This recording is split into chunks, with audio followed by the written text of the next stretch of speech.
Jonavos Neries pagrindinė mokykla gali didžiuotis vykdant tarptautinius ir šalies projektus, organizuojamomis bendruomenės šventėmis ir rengiamais protmūšiais. Jonavos Neries pagrindinė mokykla atvira, demokratiška, besimokanti organizacija, teikianti kokybišką, atitinkantį mokinių ir jų tėvų poreikius, išsilavinimą pagal pradinio ir pagrindinio ugdymo programas, ugdanti šiuolaikinės kompetencijas bei vertybinės nuostatas, renginti mokinius sėkmingam tolimesniam mokymuisi ir gyvenimui. Mokyklos filosofija neužtenka tik žinoti, reikia panaudoti žinias. Vadovaujantis šias filosofiją mokyklos didžiojoje salėje įvyko bendruomenės vakaras Neriečių kelionė per Lietuvą, skirtas Lietuvos nepriklausomybės atkūrimo dienai paminėti.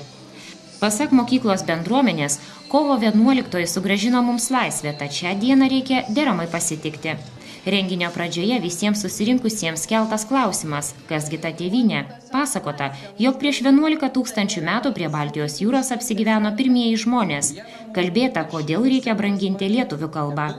Neries pagrindinės mokyklos direktorė Virginija Guščiuvienė teigė, jog stebėjus ir įvertinus mokinių pasiruošimą šiai šventei, galima drąsiai teigti, kokia graži mūsų Lietuva. Labai džiaugiuosi, kad susirinko mūsų bendruomenės nariai, tėveliai, mokiniai, mokytojai, svečiai, kaimynai, atšvęsti, gal ir pavėlavę 2 dienom, bet nuostabios mūsų šalies šventės. 23 metai, kaip atkurta Lietuvos nepriklausomybė. 15 metai eina mūsų mokyklai. Na ir iš pirmosios dalies vaikų sveikinimų tiesiog peršasi vaizdas, kokia graži mūsų šalis. Ir negalime mes jos pamiršti, negalime mes jos nepuoselėti, nemylėti, nesigėrėtis ir nesižavėti ją. 2 metai ir manome, kad tradicinė bus mūsų šventė Neriečių kelionė per Lietuvą. Kad dar kartą įsitikintume, kokia graži, nuostabi ir puiki mūsų šalis. Tad kviečiu maloniai praleisti vakarą. Vakaro metu vyko protų šturmas, kuriame dalyvavo mokinių, tėvelių ir mokytojų atstovai. Protmūšio kovas stebėjo garbinga komisija. Istorijos ir etikos mokytoja metodininkė Vilma Vičienė teigė, jog tokią dieną būtina įprasminti savo žiniomis. Todėl mokykloje jau 2 kartą šventė minima protų mūšyje, siejant klausimus su Lietuva. Laisvė yra ypatinga vertybė. Nepakanka ją išsikovoti. Ją būtina saugoti. Laisvė kaip vertybė turi būti nuolat patvirtinama, įrodoma kasdieniniu savo gyvenimu ir atsakomybės už ją supratimu. O kaip galėtų šią vertybę patvirtinti, įprasminti mokyklos bendruomenę, o tikriausiai stipriausių savo ginklu, savo žiniomis.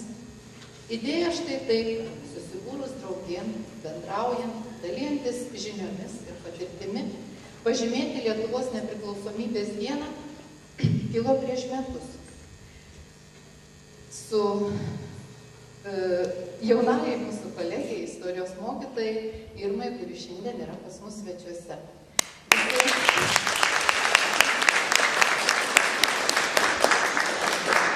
Labai malonu, kad mokyklos bendruomenė, pedagogai, mokiniai visi palaikė šią idėją. Buvo labai daug abejonių. Ar sutiks dalyvauti tėvai, ar pavyks sukurti įdomius klausimus, ar tinkamai pasiruoš mokiniai, galų gale ar atsiras mokytojų, kurie sutiks dalyvauti protų mūšyje, nebijodami suklysti ar kažko nežinoti. Tačiau renginys regis pavyko. Ir štai mes sukvietėme jūs jau į 2-ąją Neriečių kelionę per Lietuvą. Lietuvos nepriklausomybės atkūrimo dienos proga sveikinu ir linkiu visiems bendruomenės nariams būti laisviems pirmiausia savyje. Linkiu vilties, kantrybės ir tikėjimo rytdieną einant nesibaigiančių laisvės keliu.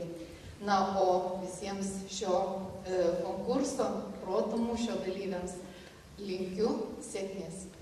Neriečių kelionė per Lietuvą prasidėjo su pažindinimu su žaidimo taisyklėmis. Pirmas turas skirtas greitiesiems klausimams. Antrame ture atsakymams į klausimus skirtos 3 minutės. Protų mūšyje dalyvauti pasiryžo 6 komandos ir 6 pavieniai žiūrovai. Komandos sudarytos iš mokinių, tėvelių ir mokytojų atsitiktiniu burtukeliu. Kas įdomiausia šiame žaidime, atsakymams pateikti komandos naudojasi nuotolinio valdymo pultais, o žiūrovai iškart galėjo stebėti teisingus atsakymus. Ar esate artimai susipažinus su Neries pagrindinė mokykla? Taip, esu pakankamai artimai susipažinusi su šia mokykla, kadangi pati šioje mokykloje 3 metus dirbau istorijos mokytoja ir tikiuosi ateityje dar ją dirbti. Kaip vertinate, kai mokykla bando sujungti bendruomenę į vieną visumą, rengia protmūšius, kur dalyvauja ir tėvai, ir mokytojai, ir mokiniai? Iš tikrųjų vertinu tai labai teigiamai, kadangi mokykla atsigręžia ne tik tai į mokinį, bet ir apskritai į visą šeimą.